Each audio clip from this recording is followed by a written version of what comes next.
Good afternoon. One of the things that brings us here today is that there is a 3-year-old child who our staff will not have the chance to teach.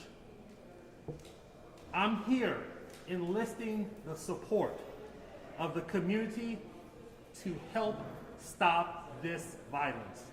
It has to stop. We are aware of threats on social media against our schools. We have no evidence that any of them are credible. Some of our schools have enhanced security today and will continue to as long as it is necessary. We know that local law enforcement have connected some of the recent gun violence to CMS students. We are working collaboratively with local law enforcement and others in the community to prevent further violence. There's an African proverb that says, "A child that is not embraced by the village will burn it down to feel its warmth." CMS is an important part of this village, and we join with community organizations to bring about solutions to the underlying problems of our community. My staff has been in contact with leaders of organizations such as Alternatives to Violence that will help intervene with at-risk students. Staff has also spoken with leaders from the NAACP who join us in seeking ways to rid this community of the tragedies like those that have brought us here today. With that, I will entertain any questions that you may have. Mr. Superintendent, can you tell us, has any of this impacted attendance on campus at those 3 schools, Hopewell, North Neck, and Julius Chambers? We don't have specific numbers, but principals have notified us that some students have left early today. I want to share a message with our parents. We ask that you speak with your children. That's important. We know that there are rumors and threats that are swirling, and it can be frightening. I'm a parent myself. I get it. Every situation is different. So please be patient while staff is evaluating every specific situation.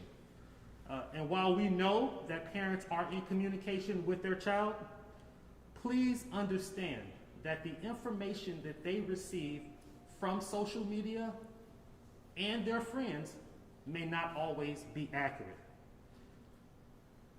The point I want to make is, please trust your school administrators who will make the best decisions to keep your child safe. And they will communicate accurate information when they have that. I know Brett? Your predecessor, after the Butler High School shooting, there was a lot of talk about metal detectors being installed and stuff like that. And we know what happened with the last security system that you guys tried to get and having to suit back.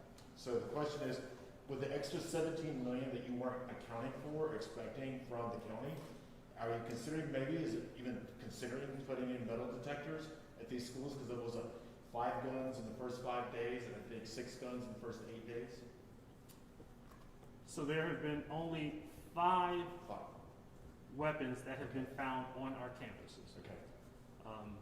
What I will share with you is that we are not at a point where we're going to announce specific measures that you're referring to. But here's what I want you to know. That we continue to work closely with local law enforcement to urge our students, our families, and members of our community, if you know something, if you hear something, please say something to authorities.